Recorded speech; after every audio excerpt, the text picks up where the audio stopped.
काऊणमुक्कारम् अर्हन्त जिनवरवसहस्त वर्तमानस्त दंसनमग्गं गोच्छामि जातमं समासेन। गाथा नंबर 10। जमूलम विनट्टे तुमस्स परिवारणत् परिवट्टि तजिण दंसन भट्टा मूल विनट्टान से चंती।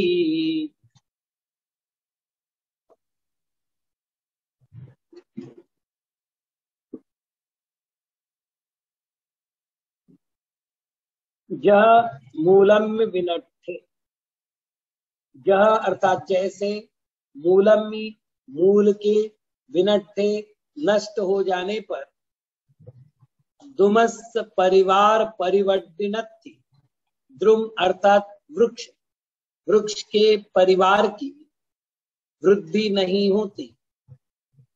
तजिंद्र दंसन भट्टा, उसी प्रकार जो जिन दर्शन से भ्रष्ट है वो मूल विनट्ठा, वो मूल के विनाश के समान है।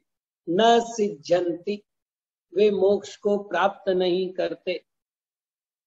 सम्यक दर्शन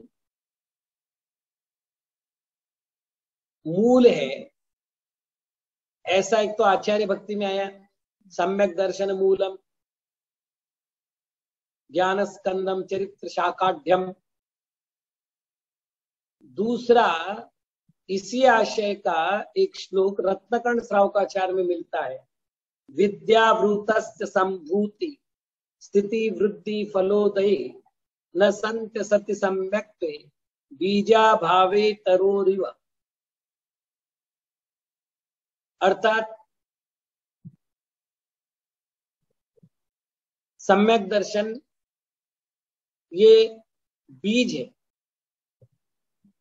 उसके बिना विद्या और वृत्त, वृत्त अर्थात चारित्र, विद्या अर्थात सम्यक ज्ञान, विद्या और वृत्त, इन दोनों की स्थिति वृद्धि और फलोदय ये तीन नहीं होते। यहां भी वही कह रहे हैं कि मूल के नष्ट हो जाने पर वृक्ष की शाखा, उपशाखाएं, फल, फूल इत्यादि की वृद्धि नहीं होती। उसी प्रकार जो दर्शन से भ्रष्ट होता है उसकी सिद्धि नहीं होती। ज मूलम विनट्टे दुमस्त परिवार नत्ति परिवड्ढि यथा मूले पाताले गर्ताधारे विनष्टे विनाशम प्राप्ते ध्रुवस्य वृक्षस्य परिवारस्य नस्ति परिवृद्धि शाखा पत्र पुष्प फलादिर वृद्धि नास्ति वृद्धिर्न भवति। जैसे मूल में अर्थात पाताल में अर्थात गर्त का आधार जिसने किया है उसके नष्ट होने पर अर्थात विनाश को प्राप्त होने पर ध्रुव अर्थात वृक्ष के परिवार की परिवृद्धि नहीं होती, अर्थात शाखा पत्र पुष्प फल आदि नहीं बढ़ते हैं। परिवार इत्यत्र षष्ठी लुक लुक चेति वचनात्। आपको एक बात बता रहा हूं, जिस टीकाकार को अपन पढ़ रहे हैं श्रुत सागर जी, इनका प्राकृत व्याकरण नाम का एक स्वतंत्र ग्रंथ है। इसकी पांडुलिपि मेरे पास आई है। इन्होंने प्राकृत पर व्याकरण ग्रंथ लिखा है, इसलिए इनका प्राकृत का अच्छा अध्ययन है। तो यहाँ पर प्रश्न है, परिवार शब्द है और एक व्याकरण का बहुत सामान्य सा नियम है। कौन सा? अपदम न प्रयुंजित, अपद का प्रयोग नहीं करना चाहिए। और पद किसे कहते? तो सुप्तिगंतम पदम, जिसमें शब्द प्रत्यय हो या धातु प्रत्यय हो लगा हुआ, संयोग को प्राप्त हुआ, उसको कहते पद। जैसे रामः, ये प्रथमा विभक्ति का एक वचन है तो ये पद है। भवति अन्य पुरुष का एक वचन है तो पद है। तो यहाँ पर परिवार शब्द तो मूल हो गया, इसमें कोई पद तो दिखाई नहीं दे रहा है। तो उन्होंने कहा ऐसा नहीं है, यहाँ षष्ठी विभक्ति है, मतलब वास्तविक ये शब्द चाहिए दुमस परिवारस। तो फिर ऐसा ना करके केवल परिवार क्यों लिखा? तो उन्होंने कहा षष्ठी का लुक हो गया। क्यों हो गया? तो लुक चेती ये सूत्र है, दृष्टांतम दत्वा दार्ष्टान्तम ददाति। दृष्टांत को देकर अब दृष्टांत को देते हैं, अर्थात समझाते हैं। तजिन दंसन भट्टा तथा तेन ध्रुव मूल प्रकारेण जिन दर्शन भ्रष्टा आर्हत मतात पतिता। उसी प्रकार ध्रुव और मूल यानी वृक्ष और वृक्ष का मूल, इन दोनों के संबंध की तरह जो जिन दर्शन से भ्रष्ट है अर्थात अरहंत मत से पतित है, मूल विनट्टा श्री मूल संगात प्रच्युता, जो मूल संग से रहित है, न सिद्ध्यंति न सिद्ध्यंति न मोक्षम प्राप्नुवन्ति, वो सिद्धि को प्राप्त नहीं होते अर्थात वो मोक्ष को प्राप्त नहीं होते। जन्म शत सहस्रेष्वपि संसारे परिभ्रमन्ति भावार्थ, सैकड़ों हजारों जन्म में भी वो संसार में परिभ्रमण करते, यह इसका भावार्थ है। बाकी तो एकदम सरल है, बस टीकाकार का एक चातुर्य बता रहा हूं। इस अधिकार का नाम दर्शन पाहुड़ है, या यूं कहिए कि इस ग्रंथ का नाम ही दर्शन पाहुड़ है, क्योंकि ये 8 ग्रंथों का एक ग्रंथ है। मतलब अपन जब इस ग्रंथ का पूरा स्वाध्याय करेंगे तो मैंने आपको 8 ग्रंथ पढ़ा है, एक नहीं। तो दर्शन पाहुड़ इसका नाम है, जो अभी पढ़ रहे हैं अपन, 36 गाथा लगभग इसमें है।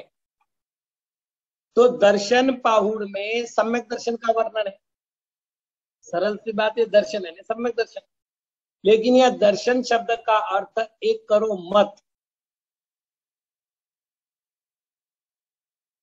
तो ये कह रहे जिन दंसन भट्टा, जिन मत से जो भ्रष्ट है। अब यही इन्होंने नीचे अर्थ किया है, आर्हत मतात पतिता, अरिहंत का, इस अर्थ में शब्द बनेगा आर्हत।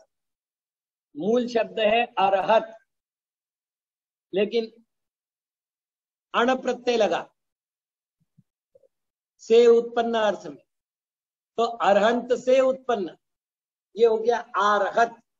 आर्हत मत यानी जैन धर्म, जो जैन धर्म से पतित है अथवा जैनाभासी है, और श्री मूल संग प्रच्युता, जिन्होंने श्री मूल संग को छोड़ा है। अब यहां पर एक विशेष बात कहूं, वर्तमान में ये बात पुनः पुनः कही जा रही है, मूल संग मूल संग मूल संग। आपने वक्ताओं के मुंह से भी सुना होगा, सागर अनगार वक्ताओं के मुंह से। वास्तविक मूल संग नाम का कोई संग ही नहीं है, क्योंकि अरहत बलि भट्टारक के काल में आचार्य महाराज ने अनेक उपसंगों की रचना की। देव संघ, सेन संघ, पंचस्तुप संघ इत्यादि कई संघों की स्थापना उन्होंने की। उन्हीं संघों को मूल संघ कहा जाता है।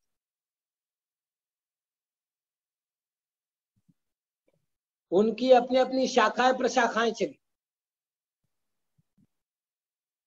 वे अपन देख लो ना, आचार्य आदि सागर महाराज हुए, उनके शिष्य महावीर कीर्ति सन में सागर में आ गया।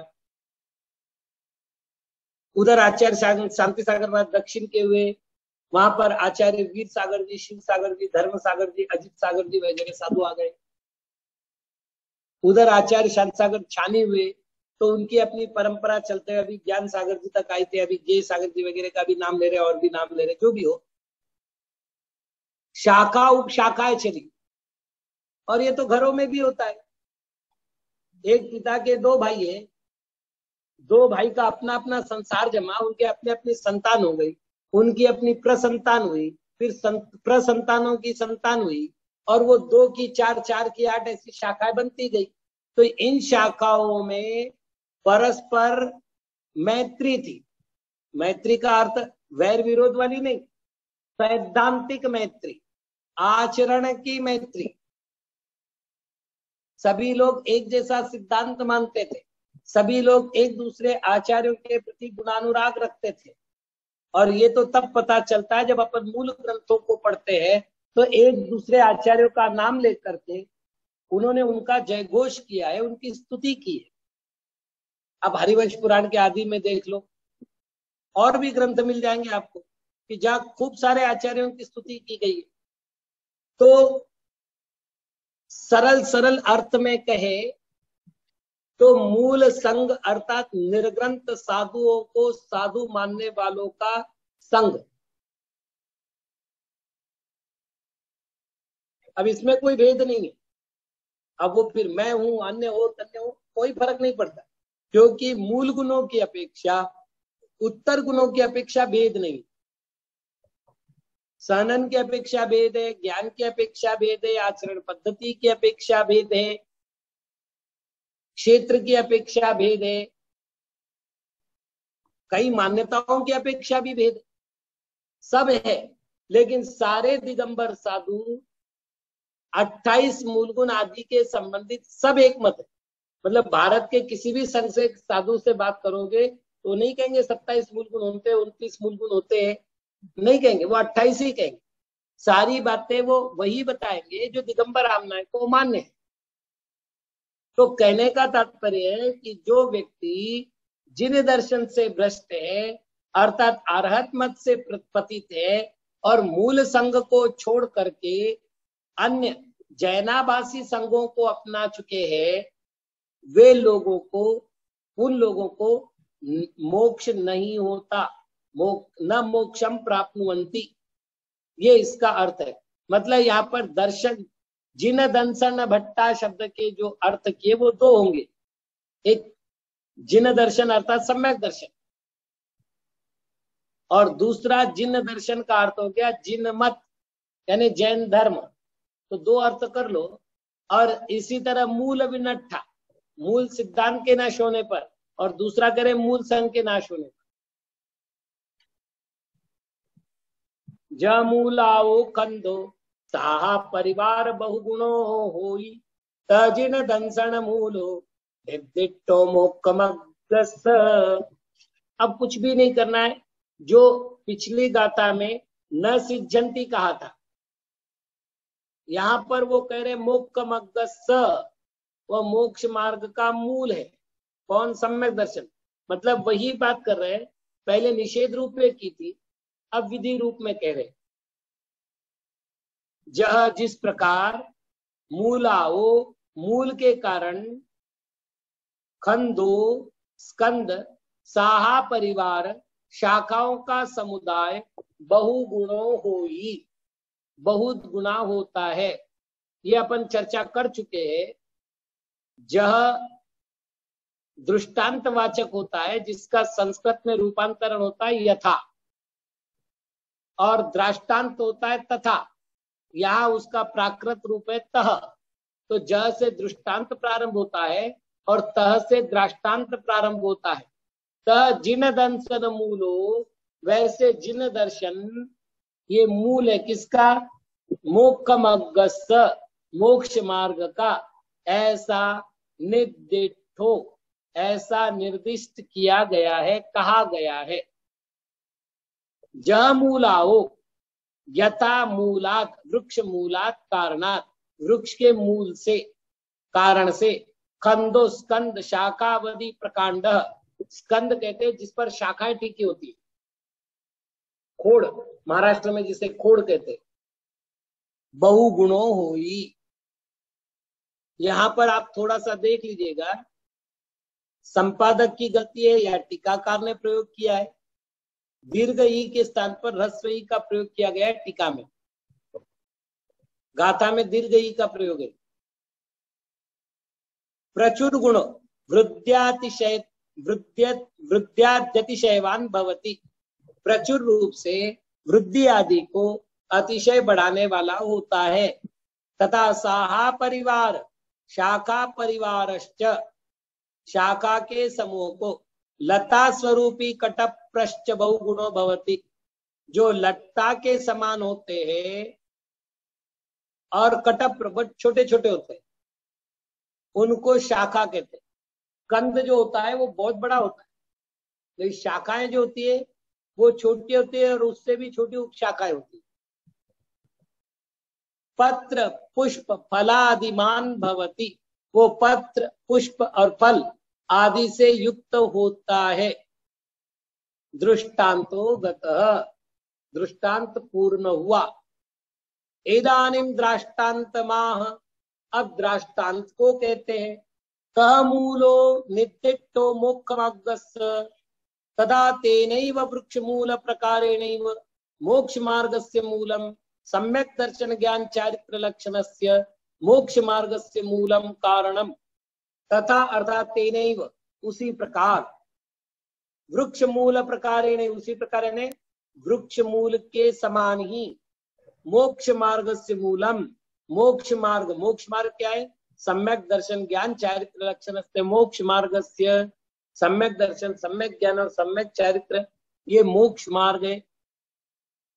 उसका जो मूलम कारणम, उस मोक्ष मार्ग का जो मूल अर्थात कारण है, जिन दंसनम जिन दर्शनम मूलम निर्दिष्टम श्री गौतम स्वामिना कथितम।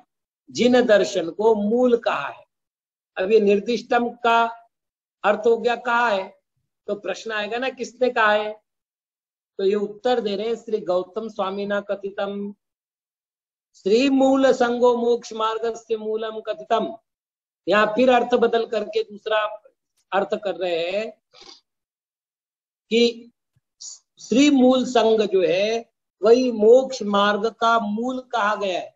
न तो जैनाभासादिकम, जो जैनाभासादिक है वो मोक्ष मार्ग का मूल नहीं है। किम तत्, वो जैनाभास कौन से है? तो कहते हैं पंचैते जैनाभासा, 5 प्रकार के जैनाभास है। गोपुच्छिक श्वेतवासा द्राविडो यापनीयक निष्पिश्चेति पंचैते जैना भाषा प्रकर्तिता। पहला गोपुच्छ संघ है, दूसरा श्वेतांबर संघ है, तीसरा द्रविड़ संघ है, चौथा यापनीय संघ है और 5वां निष्पिश्च संघ है, यानी पिंचिका रहित। एते पंच जैना भाषा प्रकीर्तिता, ये 5 जैनाभास है ऐसा कहा गया है। ते जैनाभासा आहार दानादि के भी योग्या न भवंती, वे जैनाभासी आहार दान आदि के भी योग्य नहीं होते।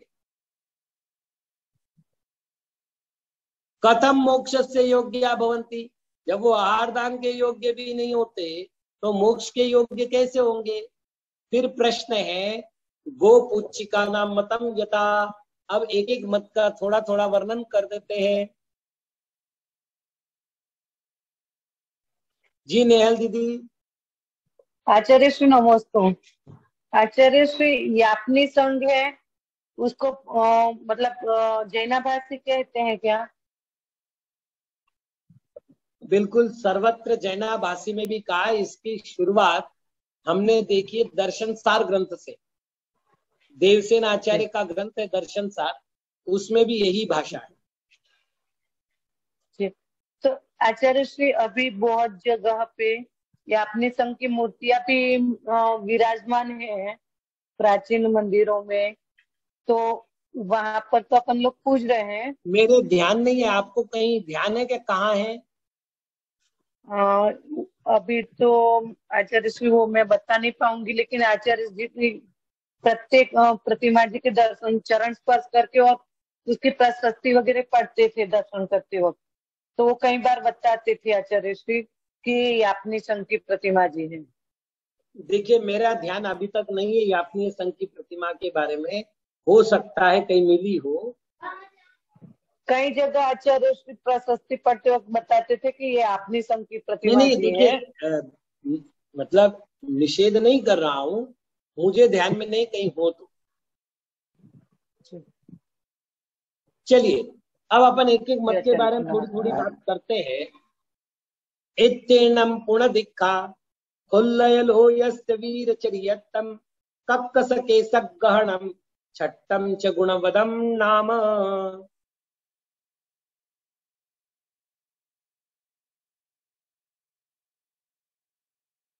इत्तीर्णम पुनर्दिक्खा, स्त्रियों को पुनः दीक्षा दी जाती है।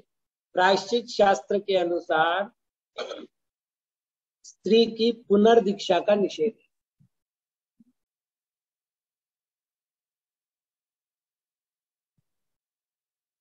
अच्छा, दूसरी बात आगे चल करके अपने को इसी ग्रंथ में आएगा कि स्त्री प्रव्रज्या के योग्य नहीं होती या स्त्री की प्रव्रज्या नहीं होती, और प्रव्रज्या का सामान्य अर्थ दीक्षा है। एक प्रश्न अभी एक विद्वान की ओर से आया था स्त्री प्रव्रज्या को लेकर के, तो हमने इस प्रकरण को बड़ी गंभीरता से अनेकों बार पढ़ा और उससे 2-3 बातें सिद्ध हुई। शब्दकोश के अनुसार दीक्षा निर्वाण साधिनी कहा है और दिगंबर आमनाय में सवस्त्र को निर्वाण नहीं होता ये निश्चित किया है। सारी युक्तियों के आधार पर न्याय ग्रंथों में स्त्री मुक्ति का निषेध किया गया है। उनके यहाँ पर स्त्री मुक्ति को स्वीकार किया जाता है, इसलिए यहाँ पर पुनः शब्द का अर्थ पुनः या और करते हैं तो फिर होगा इत्थिणम दीक्षा, स्त्री की दीक्षा यानी प्रव्रज्या। तो जिससे उसी भाव में निर्वाण हो ऐसी दीक्षा उनकी नहीं होती, यही अर्थ वहां किया गया। आगे अपने को ये वर्णन काफी विस्तार से मिलेगा, तब अपन चर्चा करेंगे। नमोस्तु हाँ भगवान। विद्या दीदी। हाँ जी नमोस्तु। मैं ये बोल रही हूँ कि इसमें आया है ना अपने ग्रंथों में नग्गो ही मोक्ष मग्गो, निर्ग्रंथता नग्नता ही मोक्ष मार्ग है। ग्रंथ में आगे आएगा अपने को। जी जी, तो फिर अपन इनको तो मोक्ष मार्गी भी नहीं कहेंगे। नहीं, मोक्ष मार्गी तो हमने गुणस्थानवर्ती को भी कहा है, और आपको कहूँ उपचार से प्रथम गुणस्थानवर्ती को भी हमने मोक्ष मार्गी कहा है। हाँ। देखिए, मिथ्या दृष्टि के आप 2 भेद करिए जी, सादी अनादि। सामान्य मिथ्या दृष्टि, अच्छा। एक सम्यक्त्वाभिमुख मिथ्या दृष्टि, यानी सातिशय मिथ्या दृष्टि ले। सातिशय जिसने 4 लब्धियां पूर्ण कर ली है जी, 5वीं करण लब्धि को आरंभ करके अधक करण अपूर्व करण भी कर लिया है और अनिवृत्ति करण की तत्परता में है, लेकिन अभी मिथ्यात्व गुण स्थान में है। यदि वो मोक्ष मार्गी नहीं तो उसमें सम्यक्त्व की योग्यता नहीं बनेगी। जी जी, ऐसा लेना है। ठीक ठीक है ना। ठीक। तो हमारे यहाँ जब पहले गुणस्थानवर्ती को भी उपचार से मोक्ष मार्गी स्वीकार किया है, तो पंचम गुणस्थानवर्ती को मोक्ष मार्गी नहीं मानना तो बिल्कुल ही गलत हो जाएगा। नहीं तो ये निग्रंथ नहीं होंगे ना, निर्ग्रंथ कहाँ होंगे वो 5वें कह रहा हूँ जी। साक्षात मोक्ष मार्ग और परंपरा मोक्ष मार्ग है। और विजया दीदी, एक बड़ी चर्चा मैं आपसे करना चाहूंगा, शायद कई बातें गलत हो रही है। जी जी, निमित्त भी कई प्रकार के हैं जी। मतलब निमित्त कारणों में कुछ निमित्त ऐसे होते हैं जिनके होने पर कार्य होता है, जिनके नहीं होने पर कार्य नहीं होता, लेकिन जिनके होने पर कार्य होता ही हो ऐसा भी नहीं है। ऐसा भी नहीं, बिल्कुल सही, बिल्कुल सही। अन्यथा जितने निर्ग्रंथ मुनिराज है उन सबको मोक्ष हो जाएगा। जी बिल्कुल सही। तो निर्ग्रंथता मोक्ष का मार्ग है, लेकिन नियामक नहीं है। आप यूं कहिए कि निर्ग्रंथता के बिना मोक्ष नहीं मिलता, लेकिन यूं मत कहिए कि निर्ग्रंथता से मोक्ष मिलता है। जी बिल्कुल सही, बहुत सुंदर, बहुत सुंदर। कुछ कारण होते हैं, लेकिन वो कारण जो है कार्य करे ये जरूरी नहीं। जैसे धर्म ध्यान को मोक्ष का हेतु कहा है, लेकिन एकाध जीव बता दो कि जिसको धर्म ध्यान से मोक्ष हुआ हो। परंपरा से स्वीकार करना पड़ेगा ना। हाँ, तो हाँ मतलब अपन ये कहेंगे कि धर्म ध्यान होने पर, अरे शुक्ल ध्यान होने पर भी सबको मोक्ष नहीं होता, वाह बहुत सुंदर। क्योंकि 11वें गुणस्थान में शुक्ल ध्यान है और वहां से गिर करके वो गिर संसार में जाना है, परिभ्रमण कर रहा है, और कहाँ तक गिरेगा ये भी नहीं बता सकते अपन। निगोद तक जा सकता है, हाँ निगुत तक जा सकता है, जी जी। है ना। तो हाँ कई बातें ऐसी है, निमित्त की जब चर्चा होती है तो ये बात भूल जाते हैं कि कुछ निमित्त ऐसे होते हैं जिनके नहीं होने पर तो कार्य नहीं होता, ले होने पर कार्य होता हो इसका नियम नहीं है। हाँ, हो भी और नहीं भी भजनीय हाँ है। जी, जैसे जी निर्ग्रंथता से मोक्ष, जब वो भी भी होगा भजनीय, निर्ग्रंथ को ही होगा, जी बिल्कुल बहुत लेकिन सुंदर। निर्ग्रंथ होने पर मोक्ष हो जाएगा ये नियम नहीं है। जी बहुत ही सुंदर, बिल्कुल। तो कई सारी ऐसी चीजें हैं जिनके बारे में विचार नहीं किया जाता और ये नियम बनाया जाता है। अच्छा एक बात पूछो, जी पंचम काल के जितने जन्मे हुए निर्ग्रंथ मुनिराज है, जी चतुर्थ काल में जन्म कर लेकर के पंचम काल में आए हुए नहीं बोल रहा हूं मैं, चतुर्थ काल में पंचम काल में जन्म लेकर पंचम काल में निर्ग्रंथ अवस्था धारण करके साधना कर रहे जैसे मैं भी, जी यदि निर्ग्रंथता मोक्ष का मार्ग है तो मुझे हो जाना चाहिए। अच्छा आपको एक बात बताऊं, कुछ निमित्त ऐसे जो मोक्ष के भी है और निगो मतलब सातवें नरक के भी, संसार के लिए, हाँ बाप रे, सातवें नरक के लिए, जी। जैसे वज्र वृषभ नारा वज्र स्तनन, वृषभ, हाँ बिल्कुल, मैं वही बोल ही रही थी, वज्र वृषभ नारासन दोनों काम करेगा वो। है ना। तो अब जब आप तीर्थंकर की बात कर रहे हैं तो वज्र वृषभ नारा स्तनन का एक उपवास कर रहे हो जिन गुण संपत्ति व्रत में, जी और इधर जो है सातवें नरक जाने के लिए भी वही सहनन चाहिए। तो कुछ सहनन ऐसे है जो कार्य, मतलब कुछ निमित्त ऐसे है जो कार्य और उससे विपरीत कार्य दोनों को संपादन कर, बहुत सुंदर उदाहरण आचार्य भगवान, बहुत सुंदर।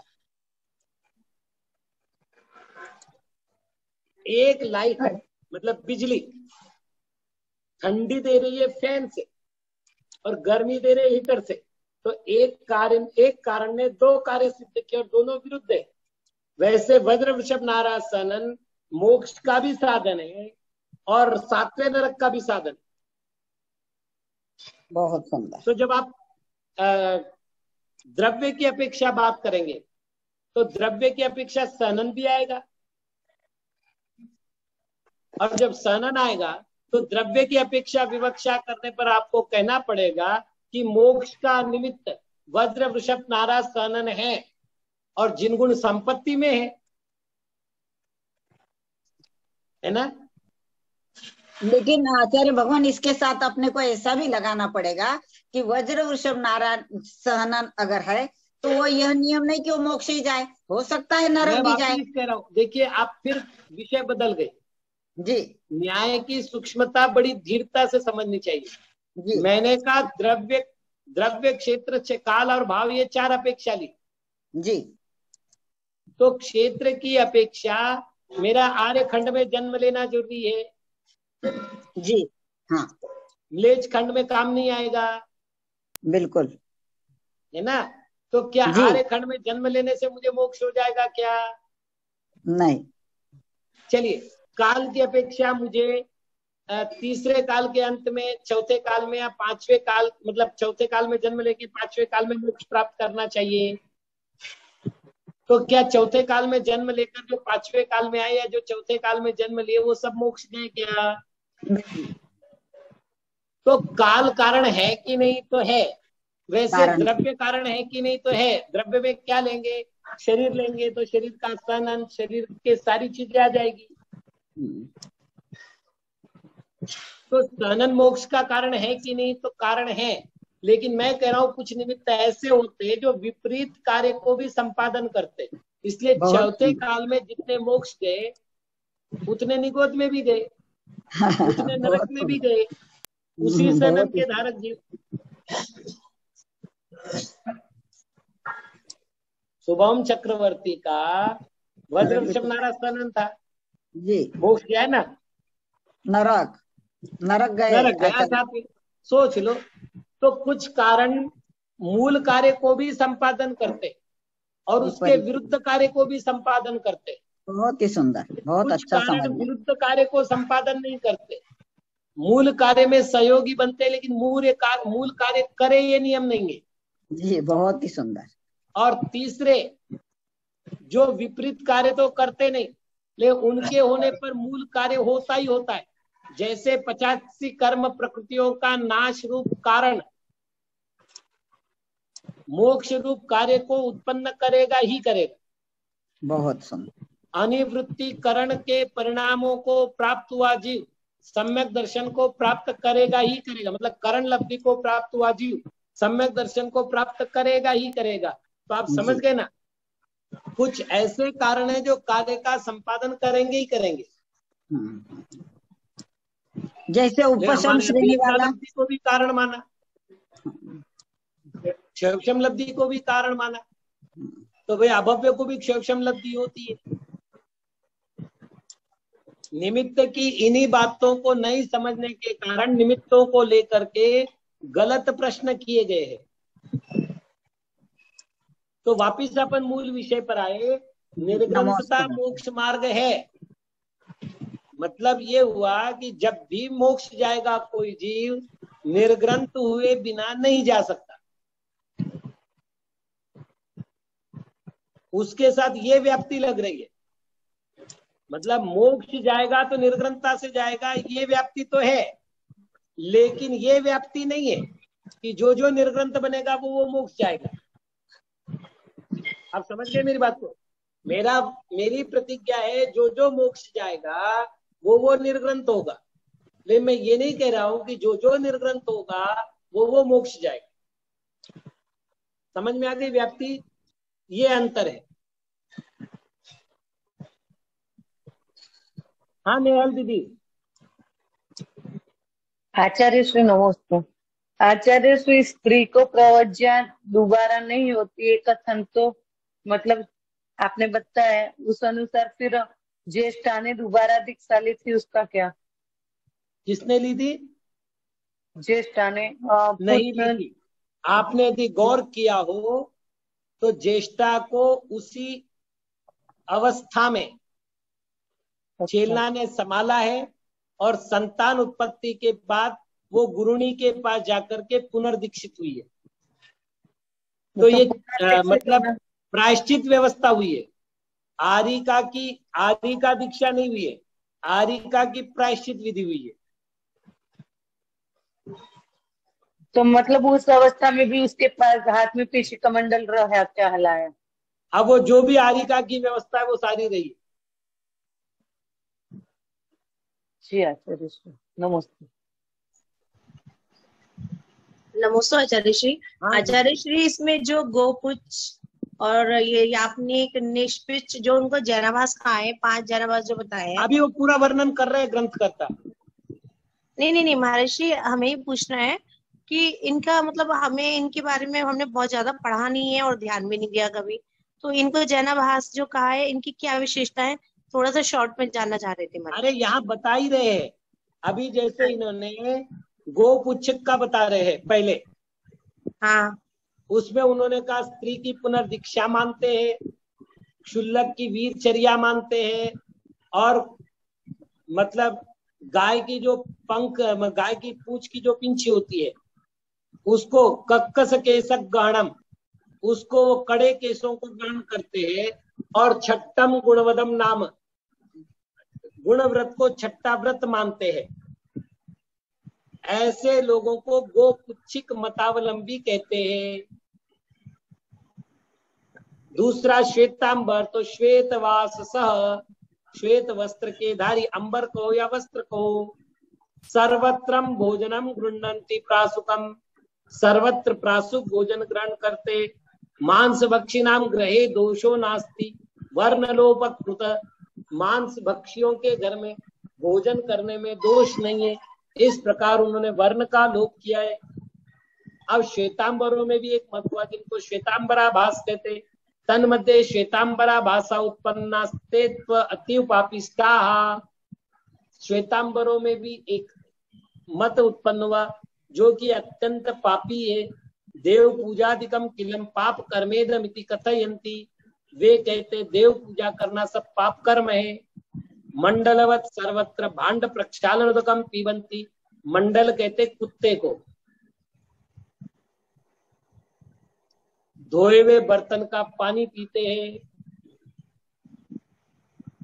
इत्यादि बहुदोषवंत, हाँ जी, इत्यादि बहुत दोष वाले हैं।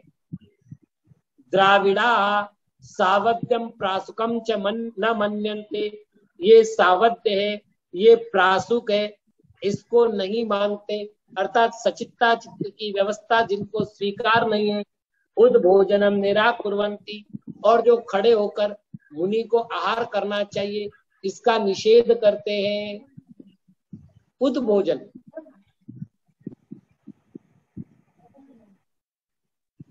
उद्भोजनम, उद्भोजन। द्राविड़ा ये हो गया। यापनियासु बेसरा गर्दबा इवो भयम मन्यन्ते, क्या बात है। अब ये जो यापनीय है, ये बेसर अर्थात खच्चर, बेसर यानी घोड़ा और गर्दब यानी गधा, इन दोनों के मिश्रण से बनता है खच्चर। इवो भयम मन्यन्ते, ये दोनों मान्यता रखते, मतलब आधा दिगंबर मानते आधा श्वेतांबर मानते। रत्नत्रयम पूजयन्ति कल्पम च वाचयन्ति, रत्नत्रय की पूजा कल्प करते हैं तो कल्प सूत्र की वाचना करते हैं। स्त्रीणाम तद्भवे मोक्षम, स्त्रियों का उसी भव में मोक्ष मानते। केवली जिना नाम कवलाहारम, केवली जिनों का कवलाहार स्वीकार करते। पर शासने सग्रंथा नाम मोक्षम च कतई, और अन्य शासन में अर्थात अन्य मत में परिग्रहियों को मोक्ष भी मानते हैं।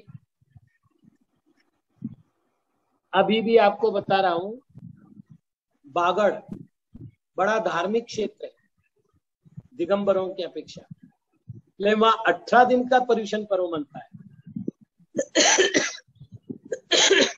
मेरा जब वर्षा योग हुआ, हमने उनको समझाया तो बोले महाराज आपकी सब बातें, वो अन्नदाता बोलते, अन्नदाता घनी खम्मा, आपकी सब बातें हमारे सिरसा बंदे, लेकिन जो चल रहा है वो हम चलाएंगे। खूब प्रश्नोत्तर किए हमने। 18 दिन का पर्युषण बनाते, 10 दिन दिगंबर 8 दिन श्वेतांबर। और ये एक दो गांव की बात नहीं कर रहा हूं, लगभग 70-72 गांव है, और एक से बड़े एक धार्मिक गांव, ऐसा नहीं कि कमजोर है। उनके यहां से कई मुनि बन चुके हैं, लेकिन वो 18 दिन का पर्युषण मानते। कई लोग तो 18 दिन के उपवास करते, जैसे अपने 10 दिन के होते।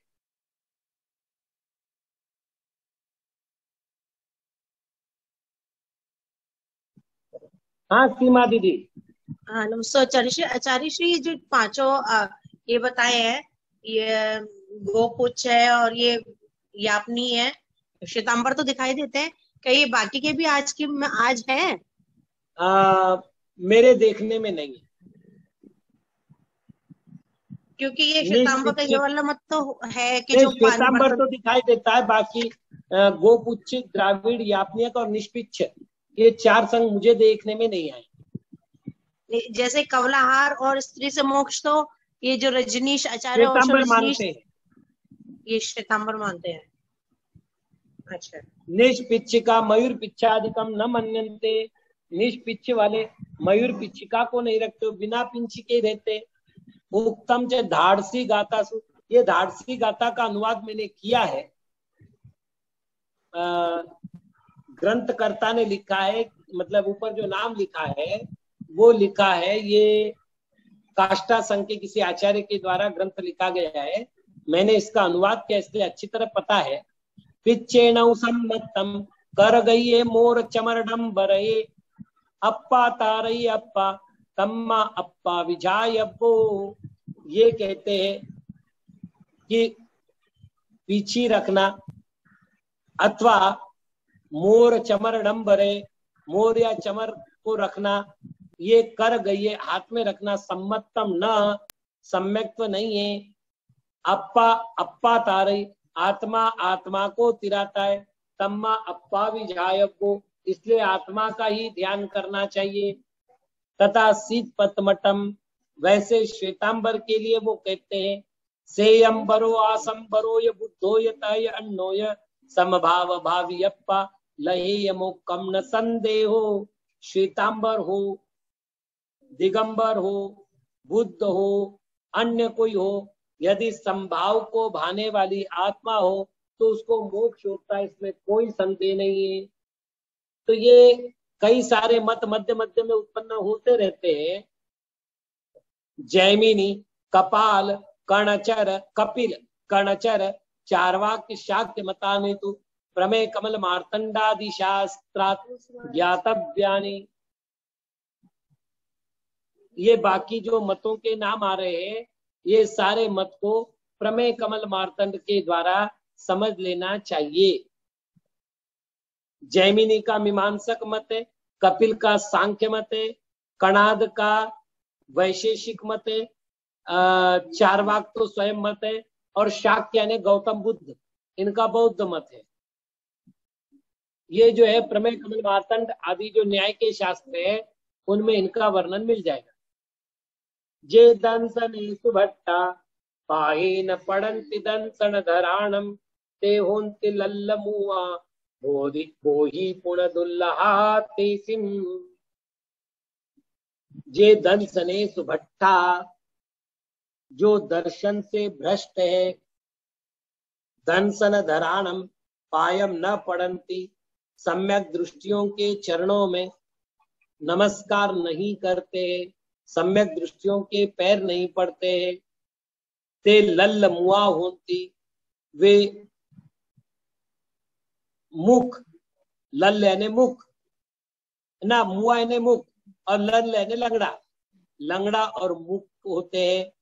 पुनः तेसिम दुल्लहा बोहिम, और उनको बोधि दुर्लभ होती है, रत्नत्रय की प्राप्ति नहीं होती।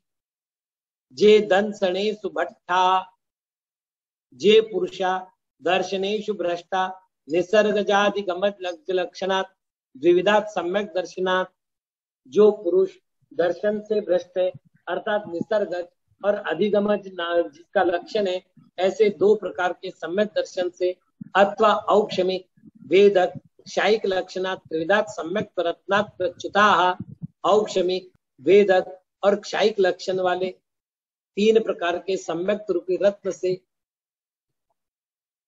क्या करना है,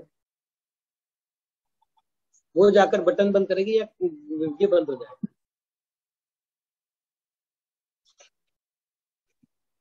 आज्ञा मार्ग समुद्भव उपदेशात् सूत्र बीज संक्षेपात् विस्तारार्थाभ्याम भवमव परमावादिगाढ़े च।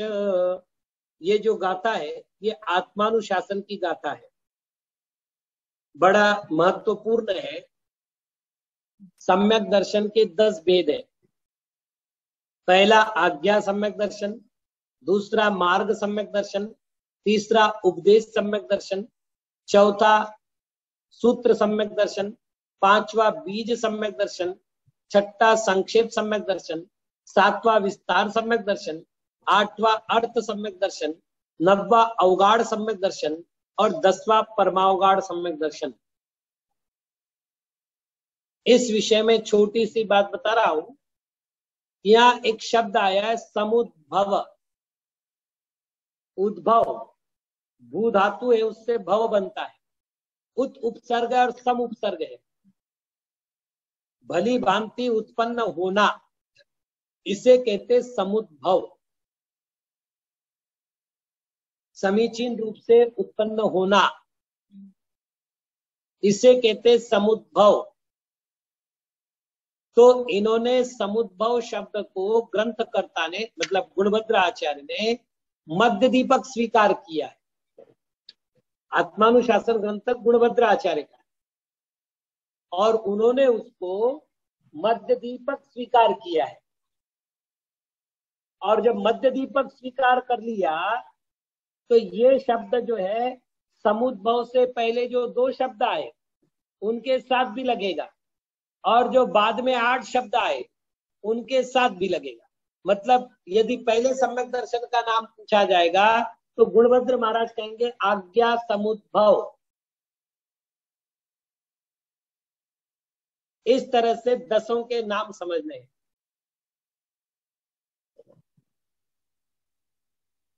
इत्यार्याकनित दशविध सम्यक रत्नात् पतिताः। इस प्रकार की आर्या एक छंद का नाम है जिसको गाथा भी कहते हैं। तो 10 प्रकार के सम्यक रूपी रत्न से जो पतित है। अस्या आर्याया अयम अर्थः। इस आर्या छंद का अर्थ है तो पहले आज्ञा समुद्भव हुआ। एवं जिन सूक्ष्मं जिनोदितं वाक्यम हेतुभिर्नैव हन्यते आज्ञा सम्यक्त्वमित्याहुर नान्यतावादिनो जिनाः। अन्य ग्रंथों में थोड़ा परिवर्तन के साथ श्लोक मिलता है। सूक्ष्मं जिनोदितं तत्त्वं हेतुभिर्नैव हन्यते आज्ञा मात्रेण तद्ग्राह्यं नान्यतावादिनो जिना। तो थोड़ा सा परिवर्तन हुआ, क्यों हुआ पता नहीं। जिनोदितम, जिनेन्द्र भगवान के द्वारा कहा हुआ, उदित यानी कहा हुआ। वाक्यम, वाक्य। सूक्ष्मम, सूक्ष्म है। वह हेतु भी, हेतुओं के द्वारा हन्यते न, नष्ट नहीं होता यानी खंडित नहीं होता। अन्यतावादिनो न जिनाह, जिनेन्द्र भगवान अन्यतावादी नहीं होते। इस प्रकार यदि श्रद्धान है तो उसे कहते आज्ञा सम्यक्त्वम इति आहु, इति आहु। आज्ञा सम्यक पे ऐसा कहते। मतलब इस सम्यक दर्शन की सबसे बड़ी विशेषता क्या है? ना मुझे 7 तत्वों के नाम याद करने हैं, ना 14 गुणस्थानों के नाम याद करने, ना कर्मों के नाम याद करने, कुछ नहीं करना। सीधा सीधा एक बार जो जिनेन्द्र भगवान ने कहा है वो सब सत्य है और मैं उसको स्वीकार करता हूं। बस इतनी सी भावना जिसके मन में है उसको जिस सम्यक दर्शन की प्राप्ति होती है उसका नाम है आज्ञा सम्यक्त्व। निर्ग्रंथ लक्षणों मोक्ष मार्गो न वेस्त्रादि वेष्टित पुमान कदाचिदपि मोक्षम प्राप्स्यति। मोक्ष मार्ग निर्ग्रंथ लक्षण वाला है। वस्त्र आदि से वेष्टित पुरुष कभी भी मोक्ष को प्राप्त नहीं करेंगे। एवं विधो मनोभिप्रायो निर्ग्रंथ लक्षणों मोक्ष मार्गे रुचिर मार्ग सम्यक्त्वम द्वितीय मुच्यते। इस प्रकार मन के अभिप्राय में निर्ग्रंथ लक्षण रूप मोक्ष मार्ग में जिसको श्रद्धान है उसको दूसरा सम्यक्त्व होता है। दूसरे सम्यक्त्व का नाम मार्ग सम्यक्त्व। अब इसमें क्या हुआ है, कोई बुद्धि नहीं लगानी, आपको बस इतना ध्यान रखना है निर्ग्रंथता ही मोक्ष का मार्ग है। वस्त्रादि से वेष्टित जीव कभी भी मोक्ष मार्गी नहीं, मतलब मोक्ष को प्राप्त नहीं होता। बस इतना श्रद्धान मात्र आपको मार्ग सम्यक दृष्टि बना देगा। तीसरा, त्रिषष्टि लक्षण महापुरुष समाकर्णनेन बोधि समाधि प्रदान कारणेन यदुत्पन्नम श्रद्धानम तदुद्देश नामकम सम्यक दर्शनम भन्यते। कई लोगों का कहना है प्रथमानुयोग आदि क्या ग्रंथ है, तो बोले सार सार को ले गए थोता दे उड़ाए। सार क्या है? आत्मा का प्रदर्शन करने वाला समय सार ग्रंथ सार है, बाकी सब ग्रंथ थोता है, उड़ा दो। यदि तुमको सम्यक दर्शन को प्राप्त करना है तो तुमको समय सार की आत्मा पर श्रद्धान करना है। अब ये गुणभद्र महाराज का वाक्य। तीसरा, उपदेश सम्यक दर्शन। उपदेश सम्यक दर्शन किसे कहते हैं? अच्छा, उन्होंने ये मूल श्लोक में कहा है आज्ञा सम्यक्त्व मुक्तम यदुत विरचितम भीतरागाज्ञ। ऐसा पूरे 2 श्लोक दिए। इसके बाद इन्होंने एक ही श्लोक दिया, यहाँ पर 2 श्लोक में पूरे की पूरे 10 सम्यक दर्शन का लक्षण भी बताया। आत्मानुशासन ग्रंथ में। तो पहली बात गुणभद्र महाराज स्वयं स्वीकार कर रहे हैं क्या कि 63 शला का पुरुष का जिसमें वर्णन है, ऐसा महापुराण को सुनने से, महापुराण यानी प्रथमान योग, ग्रंथ का नाम नहीं, प्रथमान योग को ये महापुराण कह रहे। वो कैसे ग्रंथ है? बोधि समाधि प्रदान कारणे न, बोधि और समाधि को प्रदान करने के कारण है। आचार्य समंतभद्र महाराज ने लिखा है बोधि समाधि निधानम, मतलब पूरा श्लोक इस तरह, श्लोक नंबर 43 रत्नकरण श्रावकाचार्य। प्रथमानुयोगम अर्थाख्यानम चरितम पुराणमपि पुण्यम बोधि समाधि निधानम बोधति बोध समीचीन। प्रथमानुयोग बोधि और समाधि का निदान है, और बोधि का अर्थ ही रत्नत्रय है, और रत्नत्रय में सम्यक दर्शन भी आया। तो सम्यक दर्शन को प्राप्त करने के लिए केवल आत्मा को अर्थात द्रव्यानुयोग को या समय सार को पढ़ना ही जरूरी है। ये जो मान्यता है, ये एकांत मान्यता यहां पर खंडित हो रही है। अब इसके बाद भी कोई माने, किसी को मना तो है नहीं।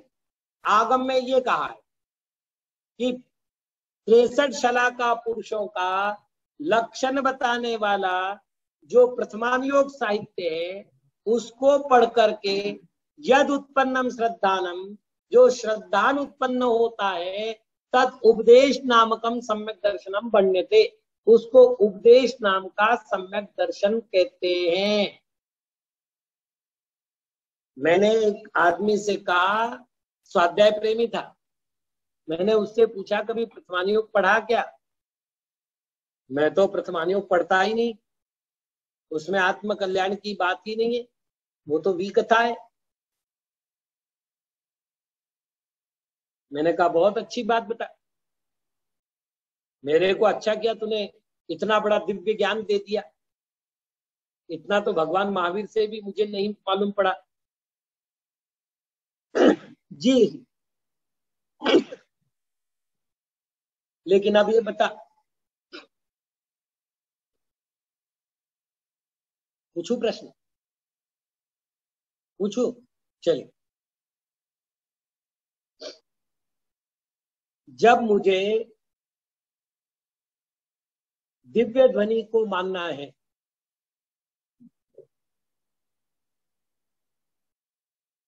तो तीर्थोत्पत्ति को मानना पड़ेगा कि दिव्य ध्वनि तो तीर्थंकर के मुख से खिरी और उससे तीर्थ की उत्पत्ति हुई, शासन की उत्पत्ति हुई। आपको मालूम है आचार्य वीरसेन स्वामी जी ने धवला की पहली पुस्तक में और धवला की 90वीं पुस्तक में ग्रंथ के अवतरण की बात कही है। किसकी बात कही? हाँ, और उसमें का ग्रंथकर्ता 4 प्रकार के हैं। द्रव्य ग्रंथकर्ता, क्षेत्र ग्रंथकर्ता, काल द्रव्य ग्रंथकर्ता और भाव ग्रंथकर्ता। धवला पहली पुस्तक और धवला 90वीं पुस्तक। द्रव्य ग्रंथकर्ता 10 जन्मातिशय संयुक्त, 10 केवल ज्ञान के अतिशय से संयुक्त, 14 देवकृत अतिशय से संयुक्त, 8 प्रार्थियार्य से संयुक्त, ऐसा जो महावीर का शरीर है वो द्रव्य ग्रंथ करता है। क्षेत्र ग्रंथ करता विपुलाचल पर्वत समो शरण के मध्य, वो जो क्षेत्र है वो क्षेत्र ग्रंथ करता है। काल ग्रंथ करता वर्ष का पहला दिन श्रावण महीने की कृष्ण पक्ष की प्रतिपदा, ये काल ग्रंथ करता है। धवला की 90वीं पुस्तक में पूछा गया कि इनको जानने का प्रयोजन क्या है, तो उन्होंने कहा इसके बिना ग्रंथ की प्रामाणिकता और ग्रंथ की प्रामाणिकता के बिना, यानी ग्रंथकर्ता की प्रामाणिकता के बिना सिद्धांत की प्रामाणिकता सिद्ध नहीं होती, तो सिद्धांत किस पर करेंगे?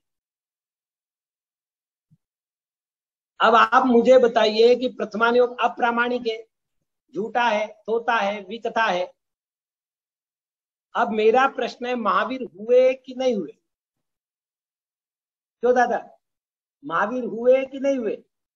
हुए। अच्छा, तो महावीर उत्पन्न हुए तो बारिश में ऊपर से टपक गए होंगे नीचे, कि उनको भी माँ थी, पिता थे, परिवार था, उनकी भी आयु थी, शरीर की ऊंचाई थी, अलग अलग शरीर के लक्षण थे, सब था ना। ये सब काय में वर्णन मिलेगा आपको? प्रथमानुयोग में। तो प्रथमानुयोग झूठे हैं तो महावीर, तो फिर दिगंबरों में 24 तीर्थंकर पर श्रद्धान करना, फिर सम्यक दर्शन का लक्षण क्या?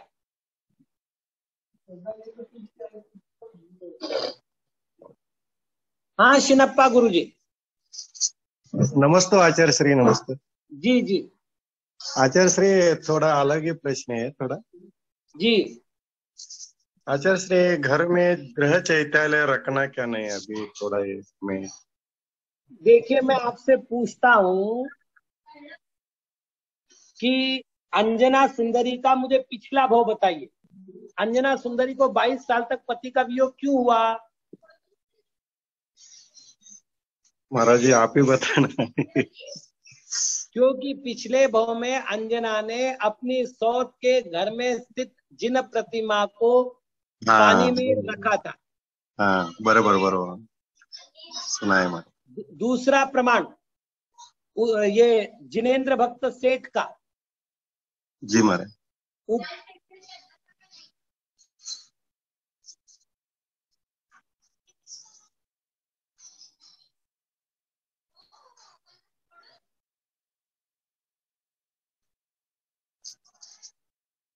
महाराज जी आवाज नहीं आ रही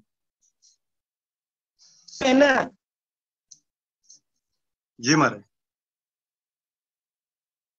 चलिए अभी अभी जी आवाज नहीं। अब तीसरी बात, अरे ऐसे नहीं, महाराज जी ये दूसरा उदाहरण सुनाई नहीं। जिनेंद्र भक्त सेठ की कथा उपगुण अंग की। हाँ जी जी महाराज।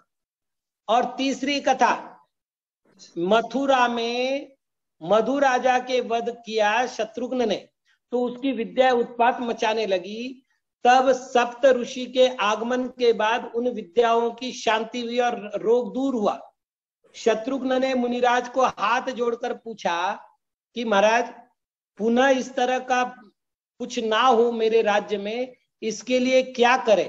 तो रिद्धिधारी सप्त मुनिराजों ने उनको उपदेश दिया कि घर घर में जिन प्रतिमा विराजमान करो।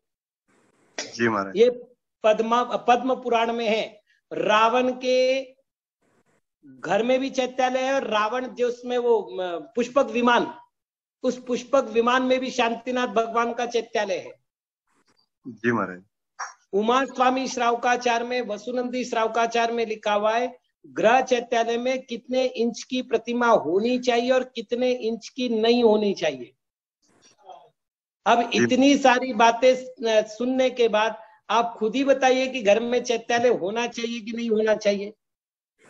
महाराज जी पहले जो राजा होते थे, राजा उनके घर में उनका यानी जिनेंद्र भगवान जी के जो चैत्यालय होते थे वो अलग ही बनाते थे।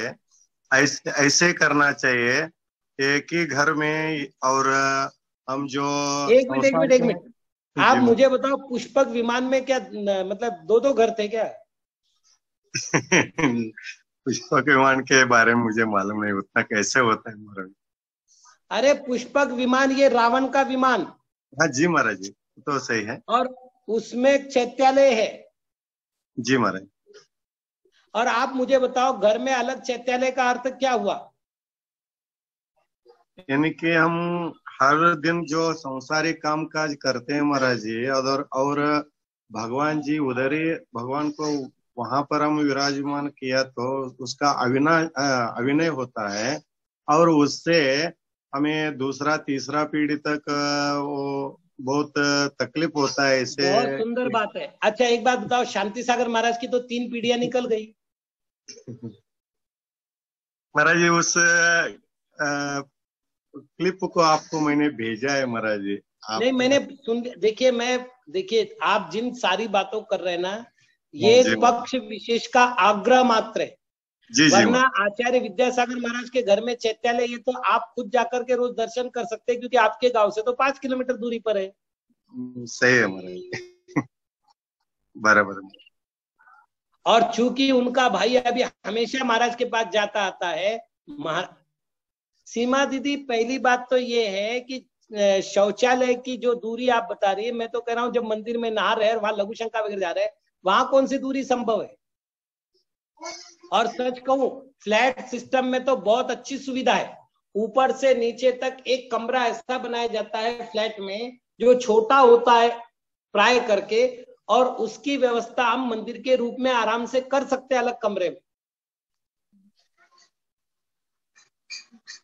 और इतना ही क्यों, हमने तो देखो, आपने भी जितनी बातें देखी भैया, आपने ये देखा होगा सभी बड़े साधुओं के पास चैत्यालय रहे हैं, जितने आपने अपने गांव में आकर के विहार करते हुए देखे। बराबर। और वो जहां रुके वहां चैत्यालय रहा है। बराबर महाराज जी, एक ही प्रश्न, घर में अभी हमने रखा है, हर दिन अभिषेक पंचामृत अभिषेक करते हैं, ये उचित है ना? इतना ही नहीं, पहली बात तो ये भैया, आगम का वर्णन है जिसमें ग्रह चैत्यालय नहीं, वो घर ही नहीं है। जी जी महाराज, बस ठीक, बाकी चर्चा समय मिलने पर। ओम नमः।